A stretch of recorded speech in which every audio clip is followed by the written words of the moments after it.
And you shouldn't have to do anything with the computer unless people ask questions. It's really just the camera more so than anything. Because it's probably not very well. I decided to leave it on the smaller. That'll work.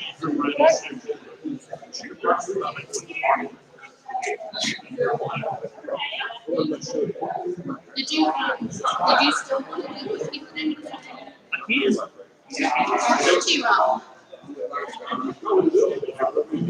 Bring the implants. Yeah, because they're back here now. They're doing their fitness. I had that thing from the last time. Okay. So you see it. Okay. What's going on?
Try to make art feel wanted.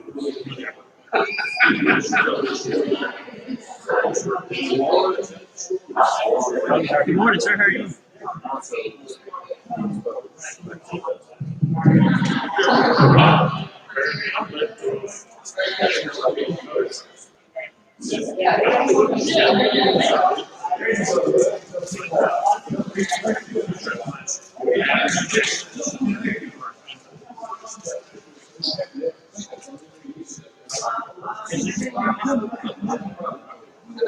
There's 3 people checking in, so You're good. thank you for doing that. That's one less thing I have to You're welcome. try to keep up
Jerry, you lead us on education. Dear Heavenly Father, we thank you, Lord, for this day and for the blessings you give us. Thank you, Lord, for the food been provided to us today. And we ask you, God, to watch over everyone here and all. Remember, we ask you, God, to be with the John Child's family, and God just take care of them. All these things we ask in the name of Jesus Christ. Amen. Pledge allegiance To the flag of the United States of America, and to the republic for which it stands, one nation, under God, indivisible, with liberty and justice for all.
Thank you. Be seated, please.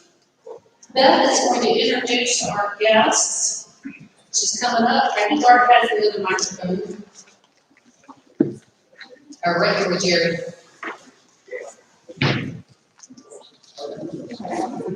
Thank you. All right, we have 3 guests with us today. First, we have Tony Johnson. Tony, you want to stand up? And Tony is a guest of Courtney Clipper, who could not be here today, and Tony is with the bucket industry. So welcome, Tony.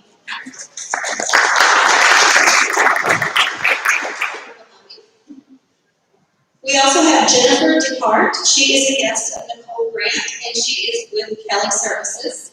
Welcome, Jennifer.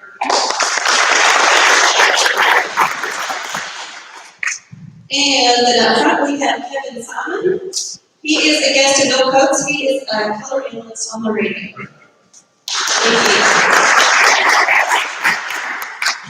We welcome all of our guests here today. We're glad to see you. Thank you to the members who invited us guests to join you today. We're going to start off our meeting by installing a new member and kind of installing 2 returning members. They've technically already been installed, but I'm going to have them come back up front anyway. So if I can have Vanessa Bostic and Brandy Henderson and Clinton Henderson come up front, please. Vanessa Bostic is a new member. She is sponsored by myself. I know Vanessa through another organization, AAW, American Association of University Women. And I think most of us in this room know Clint and Brandy. It's changed a little bit since you guys were here. Clint and Brandy were a member of ours for a little over a year, moved back to Hawaii, and now they're back, and I think we get them for good, so we're excited about that. So I figured, even though they're technically old members, we're going to install them as new members again. So today, we welcome to our Rotary family and immense membership of Vanessa Bostic, Clint Henderson, and Brandy Henderson. You have been chosen for membership with the South Tyler Rotary Club because of your standing in your vocation and in the community, and because of your personal qualities, which we believe will make you a good Rotarian. By joining the South Tyler Rotary Club today, you become part of a worldwide organization of business and professional leaders who are united in fellowships to provide humanitarian service, to encourage high ethical standards in all vocations, and to create goodwill and achieve peace throughout the world. By virtue of your membership in our club, you will be welcomed in the fellowship of any Rotary Club in the world. It is my privilege and honor to induct you as a member of the South Tyler Rotary Club. I'm going to pen on your Rotary emblem. We hope that you wear it always and with pride. And for Clint and Brandy, I don't have a Rotary pen, but I do have the Rotary Opens opportunity pen for both of you guys.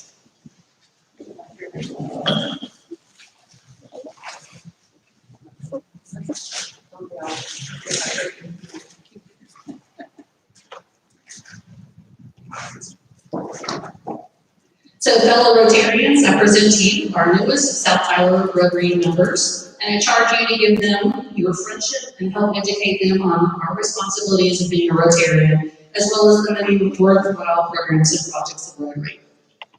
We're going to take a picture.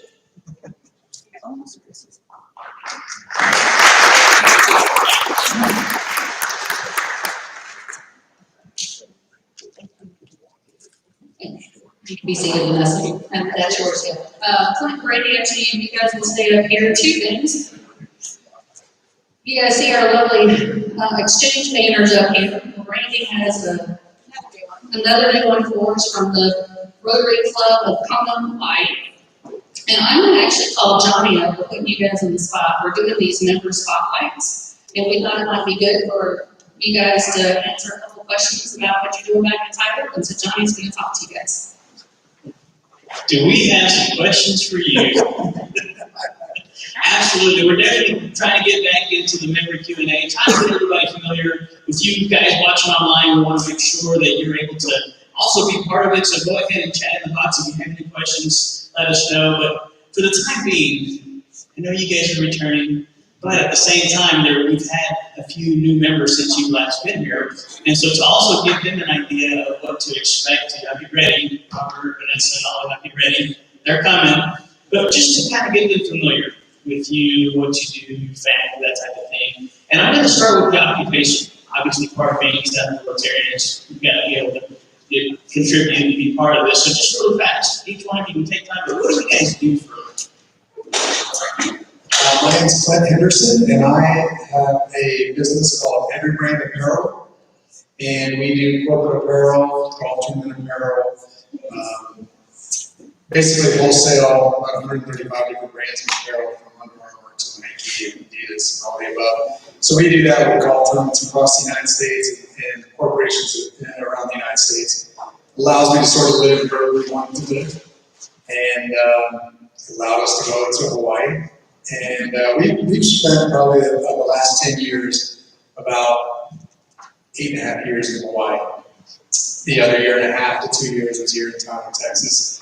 And people always say, how do you go from Hawaii to Tyler, Texas? But we really did miss Tyler. When the coronavirus came into Hawaii, it really did cause a lot of problems for schools, for businesses, and it's still shut down. You go to Oahu right now, you can't go to the beach, you can't go to the parks. It's been that way since March.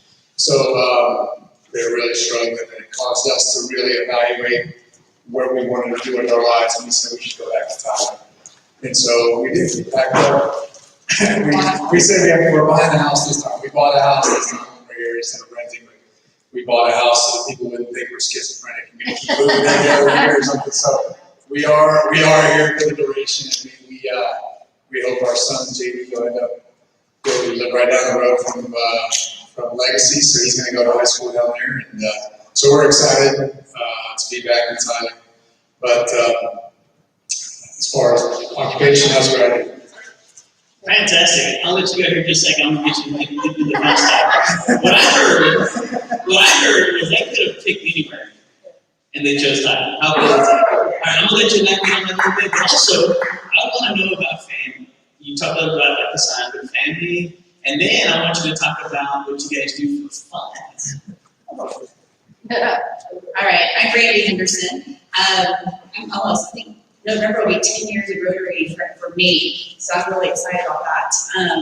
But I own a business in Hawaii. It's called Maui on the Fly. I do baby equipment rentals, and our whole goal going back to Hawaii was to open up Kona on the Fly, which we did. And right now, I have literally been shut down since March 15th. I have a 2,000 square foot warehouse with extremely high rent, and it's all full of baby equipment that no one can use right now. It's all clean, sanitized, ready to go. So just hoping that they're going to open up after October 1st, but I doubt it. So as far as kids go, we have an 8-year-old son who's in 3rd grade over at Caldwell, and we were able to get him back to Caldwell. He did an audition on our lanai in Hawaii via Zoom, which was so fun to watch him do. And then we have 3-year-old twin daughters who started preschool today, which is why we are finally back. They are handful, needless to say. So right now, what we do for fun. Yeah. Recreation. Well, right now, what we've been doing for fun is working on our house. He's been building fences, painting, redoing furniture, unpacking boxes. That's what we're doing for fun right now. We're ready to be done with that, so we can start going hiking, maybe going on some nature trail walks right around from our house. Other than that, we just enjoy spending time with our family, and if there's a zoo or if there's some kind of children's thing as we're driving, we will pull over and we will go to it, because that's just what we do. And road trips, we love doing road trips. Our son is really into RVs right now. At 8, he wants an RV, so who knows? And last but not least, what motivates you? What's your desire? What's it that gets your pump flowing, get your juice to go? That's a good question. Caught me on the spot. I mean, I think we all want to sort of have a bigger purpose in life than just to go to work and to, pay your bills and go back up and do it again the next day and stuff like that. Obviously, we have to do that, but being a part of something like Rotary, part of our church as well, just to sort of be able to do some good works for people, makes you feel good about yourself, sort of like you've got something bigger than you going on in life. Our family. High schools, and see, I've already said John Tyler, it's Tyler High. It's going to be a hard adjustment for over 60 years. We called it Robert E. Lee and John Tyler, but that all changed here a few weeks ago. So, now, introduce our guest. Coach Willis, I guess you need to look at it, his bio is up here. He won a state championship in the Austin area at Cedar Park. He came to us from Colleyville Heritage, where he had great success there. Tyler Lee, Robert E. Lee was opened in 1958 across the street. The building that they're tearing down doesn't look a whole lot different from for those of you that have been around here for a while, it doesn't look a whole lot different from the day they opened the building in 1958. It was state-of-the-art. We have a mantra, we have a hashtag, so to speak, people together. And, I told my wife the other day, we're currently renting. Eventually, hopefully, we'll build out here. I told her, it's amazing to see when my youngest son, Daniel, takes the football. I have not seen it. A little bit about myself, again, as Bill mentioned, I was very fortunate to be around some very good programs, coaches as well. I learned a lot along the way. Been coaching now for, this will be my 29th year. I was sitting around the office the other day with my coaching staff, and I kept several coaches that were on the staff here before. I thought they did a great job getting the kids back to competitive mode. And last year, had a good year, made the playoffs. So I kept some of the coaches, and I brought in some of my own coaches. 2 of my coaches on staff were players that I had coached when they were in high school. So that in and of itself kind of makes me feel a bit dated when I'm talking to my coaching staff. I got guys that I've coached before. And then the other thing was I said, because I kind of got on a rant. You know how coaches do. Kind of got on a rant. Some things were bothering me, and I was letting them know about it. And I stopped, and I looked at my coaching staff, and I said, how many of you are over 50? Well, one coach raised their hand. And so I realized I am now the old coach on the staff. At 51, I'm the oldest coach on the staff. That's never happened to any of the staff I've been. So, I take great pride in the way I lead my coaching staff with that 28 years of experience I've got. It's all in the high school ranks. I've been a head coach for 11 years. As Bill mentioned, we've had some good runs. We won a state championship in 2012. We lost a heartbreaker in 2014, the last 21 seconds. We gave up a fade and double coverage. 2 guys there couldn't make the play. So I've been to the highest peak, and I've also been up to that peak and got knocked off. So I know a little bit about humility, and I know, of course, that's a big part of coaching, is keeping it all in perspective. So, guys, I don't know if I even need a mic, but can y'all hear me good in the back?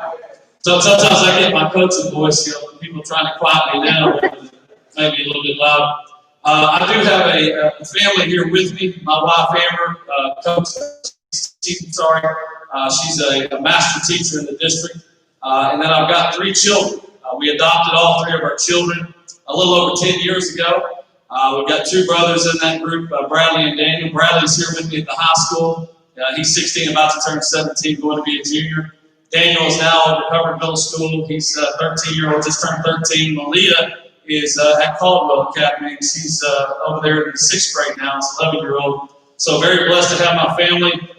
And it was quite an exciting experience to adopt all three. We adopted all three within 2 weeks. So if you have any questions about adopting, be sure to see me because I can help you out there as well. I want to show this video to you. I'm going to click this link.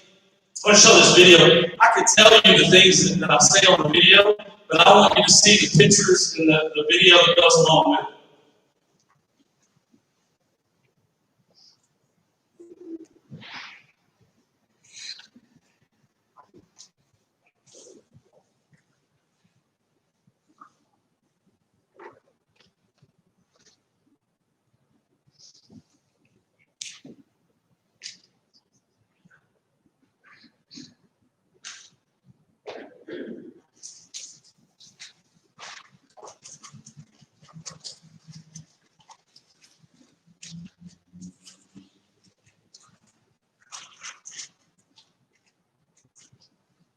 Coach, in your opinion, what makes Texas high school football so unique from other places in the country? Well, I think there's several things, but the one I already mentioned, you don't find this across the country where you get a community that gets to go to one place and sit together on a Friday night and really celebrate their greatest resource, which is their young people. And again, it's across the board. It's the football that's played on the field. It's the halftime shows. It's what's going on the sideline. It's the communion that happens up in the stands. That's unique to Texas. And people come into Texas and they say, "Can't believe you got this huge high school football stadium." Well, you have to have this huge high school football stadium because the community is going to assemble themselves there together, in that stadium. You got to have enough seats, for them to all be there. And so I think that's one part of it is it is a place where people come together and they understand their community piece of it. And then I think number two, I think the level of competition and development is really good because of the coaching that goes on and the development, especially the development from the 7th grade on, because a lot of these schools, have access to the kids in the 7th grade. Those coaches are implementing their schemes and their systems. And you have some communities where even down in the youth leagues, they're going to be running the same exact thing that they're running Friday night. They're going to call it the same thing. And so that culture, they grow up with that culture, and they develop over those years, and they're coached by good coaches too. Well, there's a lot of good things here. College coaches that come through tell me all the time that they love Texas because we still have an athletic period, which is special. We have a place where the kids can get together. We can talk character, we can talk physical development, and all those things, and do that in spring. But we also have football. Basically year-round spring now, so they get to develop through the winter. They have a spring football session where they get to come in and see them. There's a lot of development that's going on here as far as football is concerned. Texas high school football is definitely different. It is definitely a culture. It is something that I believe in strongly. And as you watch those pictures, hopefully you got a chance to see some of the sideline shots there, see some of the kiddos that were involved. Not just the football players. As I mentioned, there's a lot more to it than that. You've got band programs, you've got cheerleaders, you've got, the dance teams, and you've got, most importantly, a community that gets a chance to assemble themselves in one place and celebrate that. You heard me say they're our greatest resource. Sometimes we don't think of it that way. Sometimes we don't think of our resources being our young people, but it absolutely is. I'm a strong believer in public education. I believe in public education because it's a chance for kids to receive a free education. It's a chance to change their lives. And I believe in the vehicle of football and athletics in general being able to do that. I think Friday night football in the state of Texas is definitely something special. I'm blessed to be able to experience so much of it. This is, Bill mentioned a little bit earlier, this is kind of what's going on. This is a different year. Normally, first Monday of August, we're out there and we're going through our 2-a-days. And obviously, that's not going to happen this year. Like Bill mentioned, we're going to try to maintain a 10-game schedule. But this is the new UIL calendar. You may notice that a lot of the smaller classifications, 1A through 4A, they've already started. So their start dates have already gone on. Ours will not be until September 7th. So September 7th is when we'll really technically start our 2-a-day. Right now, we're getting a little bit of extra work with them in the mornings. The kids are really enjoying that. That's good because I missed the entire spring that we would have been able to develop some of those things this past spring. So these are the key dates in that September 7th start. Again, September 25th is our first ball game. We'll open up with Bluffkin here. And then January, is when our new state championship is, and typically for high school coaches playing December football, especially playing January football this year, will be really special. I'm looking forward to a chance to do that. I think we've got a great group and an opportunity to get that done. This is our schedule, our regular season schedule. You can find all of these things on TireLegacyFootball.com. But our schedule is built not for success. And when I say that to parents and kids sometimes, they kind of look at me funny. What do you mean it's not built for success? We did not have our high school now that will play over here in Rose Stadium, and I'm assuming to be a sold-out crowd. There will only be a 50% capacity in those stadiums. So, it holds roughly 12,000. I think we can get about 6,000 in there. I bet you all 6,000 will be there that night. Then, of course, we go up the road and play another game that I'm assuming is a big deal around here. We play Longview Lobos over in Longview. That'll be a huge challenge for our kids. I don't think they've beat them, Bill, since 2003. I think it's the last time that they actually beat Longview. So we've been talking about that since last spring. So our kids are really excited, fired up, we're going to go on the road there and do that. And then to top it off, we're going to come back the next week, and hopefully we'll have a huge win over in Longview. We're going to find out how our kids respond to that, because we're going to go into the Metroplex and we're going to pick out the biggest school in the Metroplex, the biggest school in the state, maybe the biggest school in the United States, in Allen.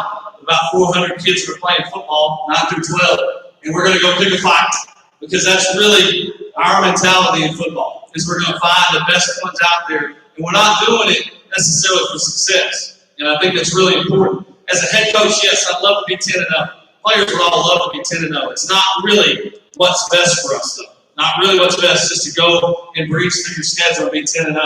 Kids need failure as much as they need success. That's overlooked in education today. A lot of times we build a success and we don't look at the failure and what failure can do. It's absolutely necessary. You think back in your previous life, the reason you're successful and the reason you're able to do the things you can do is because you've experienced failure, and you know what it's like to experience that failure and come back and build back even better than you were before. So that's what we're going to do with those first 4 games in our schedule. And then we get into our district.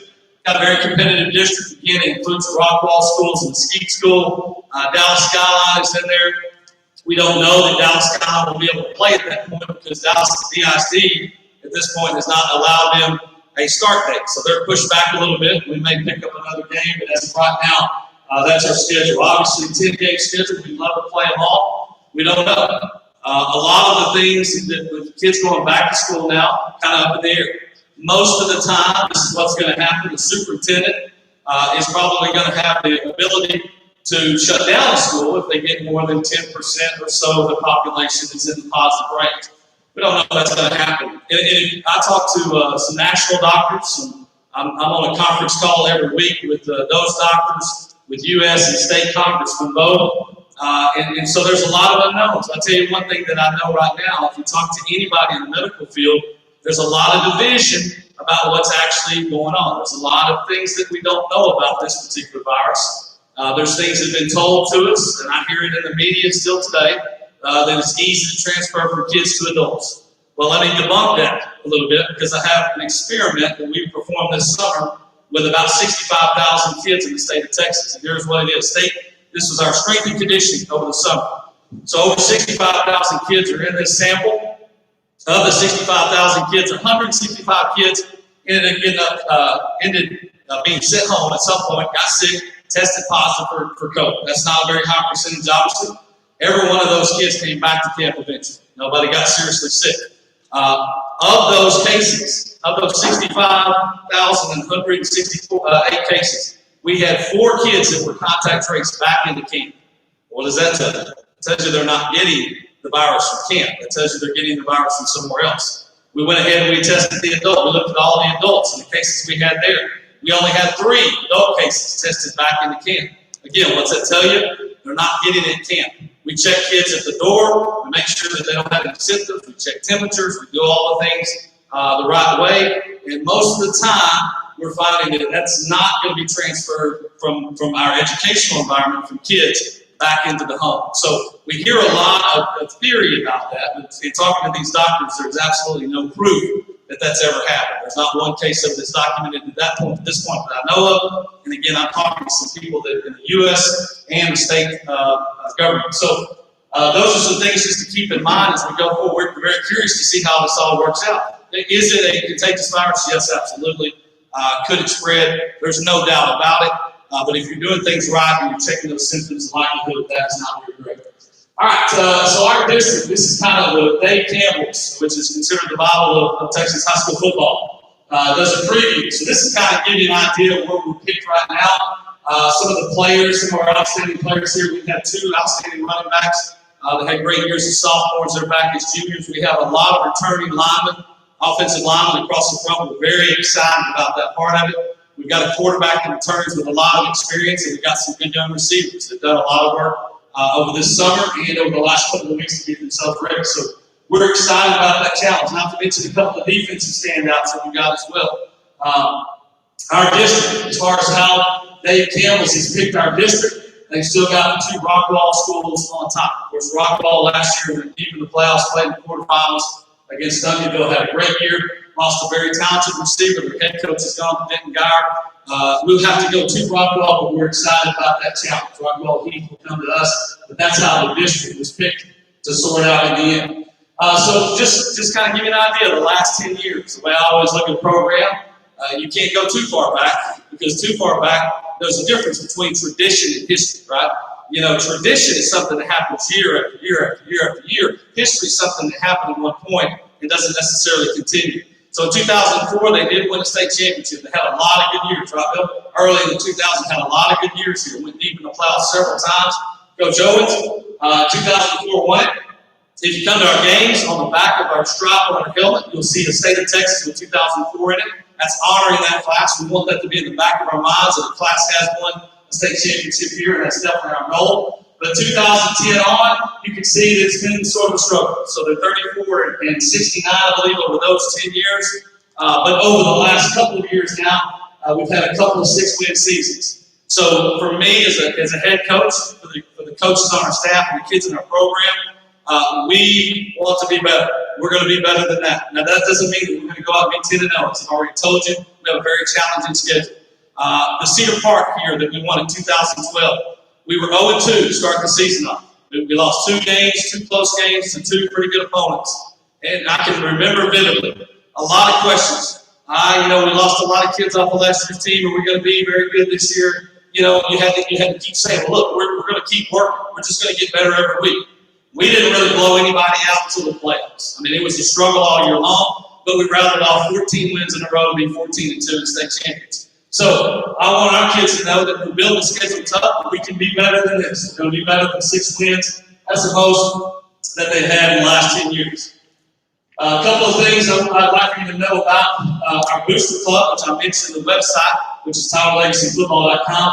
Our boosters do a great job of providing these things. Some bullet points here. They not only feed the players and coaches, they provide us, with spare. They also provide us with different pieces of equipment that we use throughout our football banquet. Our boosters do a great job here. If any of you are interested in helping, this is kind of a letter on the website as well. You can help us with nutrition. You can help us with the clothes that we actually wear on day to day, including the jerseys, and not to mention some of the equipment that we use again to prepare for our opponents. So encourage you, if you have any inclination to help out, to see our Booster Club website. John Cade is actually the president of our Booster Club now, and we'll be glad to point you in the right direction if you'd be willing to do so. Now, I think, Bill, we got time for questions. Is that right? So I'd like to open up the floor, other than play calls. Okay? We'll take some questions. Yes, sir. What's the status about televising high school games? Yes, sir. That's a great question. The question was about the status of televising high school football games. This year, the UIL has pulled back a rule that had been there for years and years. And the rule was a good rule because it encouraged people to go to the games. A live Friday night game, other than the playoffs and the state championship game, which are the only ones that could. Pull that back, and now they're going to allow us to televise all the games. So one of the things Yeah, go ahead, Will. We had a meeting last week with Channel 56. They're going to carry our, but they're going to stream it on their platforms, and I think they're going to actually run a few of the games on schedule, most of them schedule. I'm not sure we can do that first game on the 25th. I think Fox has that kind of cordoned off for that special opening Friday night. Could be wrong with that, but it'll be 56ers are going to be our partner, but they're going to use our our play be not only on the radio, 92.1 and 97.5, but also be on their platforms. And I'm not sure which ones, how they're going to exactly line that up, but we're going to partner up with those guys. Yeah, that would be awesome. This should be the first year. Of course, if you hadn't heard the game, Bill does a great job as far as covering those games as well. Yes, sir. Coach, welcome. Sounds like we're lucky to get you. Hey, big question. How will it be this year, but is there any chance of being able to do that college game for the last game of the year? I think there's some significance to having it there. Yeah, so that's a good question. First of all, thank you for saying that you're lucky, because when I got here in February, they shut the whole world down. I was starting to kind of think it might be me. I don't know. It's been that year. That's a great question, and certainly if they were in our district, if we were in the same district together, we would probably try to work something out within the district to where we could do that. Because we're in different districts, though, our district season has to take priority. So that would definitely, my parent meetings would have a lot of questions for me. Yes, sir. These colleges right now are trying to recruit during this time. Well, those guys are struggling too. Here's the thing, they could not get out in the spring just like we could not have spring football. They were not able to get out, normally they do, and actually see our kids practice live and do an evaluation there. So all the evaluations for the college coaches now have gone to video. So our kids will film, we film practice, obviously we film the games too, and they can go to an app that we use called Huddle, and they can post those things, and we can put them on Twitter. I'm on Twitter for one reason only, and that's to promote our program. But the kids need to be able to post that film for those college coaches as well. That's any other questions? Yes, ma'am. It's on guidelines. Outside of the 6 feet barrier, we don't have a mask taking it out in groups. We all mask up. It's transmitted to them. All 3 kids, we caught it early. One was on vacation, came back and had it. So we had great success with just those simple little protocols that we've used throughout the summer, and I think most of the schools across the state did as well. Any other questions? I really appreciate y'all letting me talk today. Hopefully I'll see you out some games this year.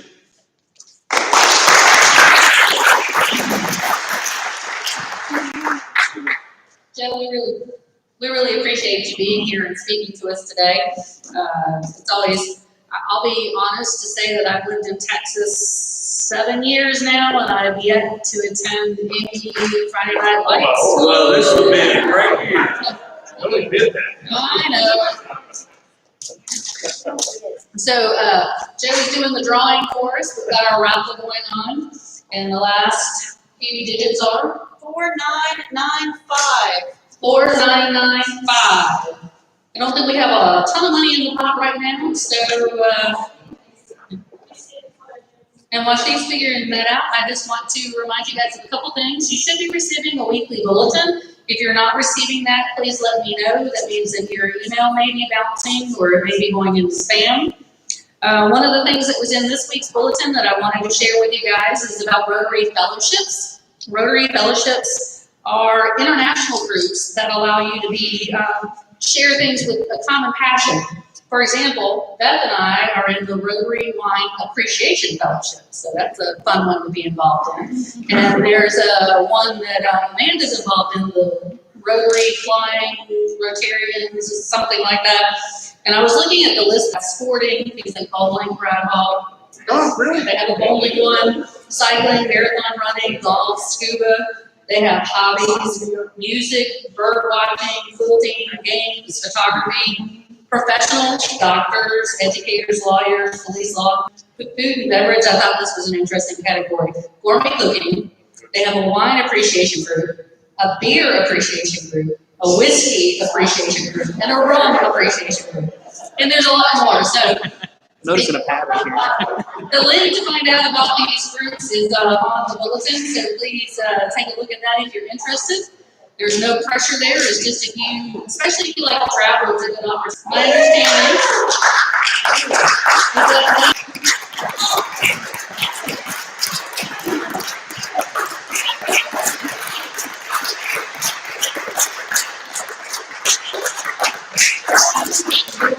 officially retired. Is today the official date?